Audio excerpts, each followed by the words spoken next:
नमस्कार, मैं नियाज खान और आप देख रहे हैं न्यूज एक्सप्रेस। संसद में दिखेगा अब भाई बहनों का भौकाल। ऐसा क्यों कहा जा रहा है? आप जरा अपने दिमाग पे जोर डालिए। ऐसा इसलिए कहा जा रहा है क्योंकि अब प्रियंका गांधी वायनाड से जीत हासिल कर चुकी हैं और राहुल गांधी भी रायबरेली से पहले से ही वो जीते हुए हैं और संसद में नेता विपक्ष भी हैं। तो इसलिए अब ये कहा जा रहा है कि संसद में अब भाई बहनों का भौकाल दिखेगा, यानी कि प्रियंका गांधी पहली बार कोई चुनाव जीत करके पार्लियामेंट पहुंचेंगी। राहुल गांधी पहले से ही वहां पर मौजूद हैं और आपको पता है कि राहुल गांधी किस तरह से जब से नेता प्रतिपक्ष बने हैं तब से वो तमाम मुद्दों को उठा रहे हैं, तमाम मुद्दों पर केंद्र सरकार को घेर रहे हैं और उनके भाषण जो हैं लोग बहुत ज़्यादा पसंद कर रहे हैं। उनकी लोकप्रियता बढ़ी है और इसका उदाहरण जो है कई इसके मतलब जो दलीलें दी जा रही हैं कि किस हिसाब से राहुल गांधी की लोकप्रियता बढ़ी है।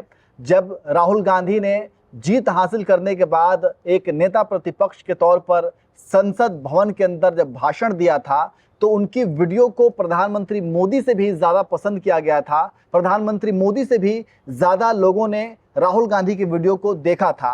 तो अब संसद के अंदर का नज़ारा क्या होगा, क्योंकि कुछ ही दिनों के बाद जो है फिर से सेशन भी शुरू होने वाला है और वहां पर राहुल गांधी प्रियंका गांधी की जोड़ी क्या कुछ कमाल मचाने वाली है और किस तरीके से किन मुद्दों को उठाने वाली है, इसी पर हम चर्चा करेंगे। हमारे साथ चर्चा करने के लिए वरिष्ठ पत्रकार अमीन अहमद जी हैं।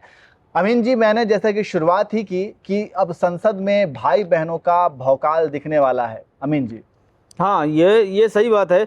जैसे राजनीति में एक जो मुहावरा है कि संख्या बल जिसकी जितनी उसकी ताकत उतनी वाली जो है कहानी है। कहने का मतलब ये है कि आप 2014 से लेके 2019 को देख लीजिए, पिछले 10 साल तक एनडीए का कोई वजूद नहीं था, कोई बैठक नहीं हुई थी, कुछ नहीं था।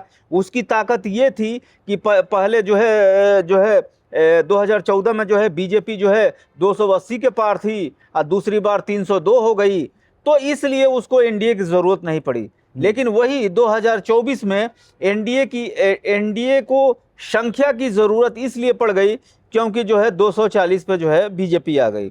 यही होता है संख्या बल का ताकत कि आप जितना रहते हैं अगर वो लोकतंत्र में जो है और संसदीय परंपराओं में अगर आपके पास ताकत नहीं तो आपको पूछने वाला कोई नहीं। यही हाल रहा 2014-2019 में कि कोई उन एनडीए को पूछने वाला नहीं था, उसके नेता कौन है, उसका संयोजक कौन है, उसका फलाना कौन है, उसका ढमकान कोई नहीं पूछ रहा था। लेकिन 2024 आया तो सभी लोग पूछने लगे और सभी नेता जो है जानने लगे कि इस पार्टी में जो है कितने लोग हैं। ये एक और भी बात कि जब कांग्रेस पार्टी जो है ऑपोजिशन लीडर के पद पाने के लिए भी डेकोरम पूरा नहीं कर पाई थी, तो इसलिए उनकी बातें सरकार भी नहीं सुन रही थी। लेकिन वही 2024 में जब 99 हुए हैं और लीडर ऑफ अपोजिशन हुए हैं राहुल गांधी, तब से आप देखिए कम से कम मोदी सरकार को या खुद मोदी को कितनी बार पसीने छुड़ा चुके हैं। आप इसका कई उदाहरण से आप इस नजरिए को देख सकते हैं कि जीएसटी बिल वापस हुआ, इस पे लोकसभा में जो है बजट सत्र में जो है उन्होंने बोला था। इसके साथ साथ जो है जो सूचना प्रसारण मंत्रालय एक ऐसा बिल लेके आ रहा था ब्रॉडकास्ट का, उसको भी पीछे हटना पड़ा। इस तरह से तमाम कई और ऐसे बिल थे जिस बिल को जो है वापस लेना पड़ा था। लेकिन उस बिल की ताकत नहीं थी, या राहुल गांधी की यही राहुल गांधी 2014 में भी बोलते थे, 2019 में भी बोलते थे, तो कोई सुनता नहीं, कौन है, कैसा है, क्या है, ये सारी चीजें नहीं समझ में आ रही थी।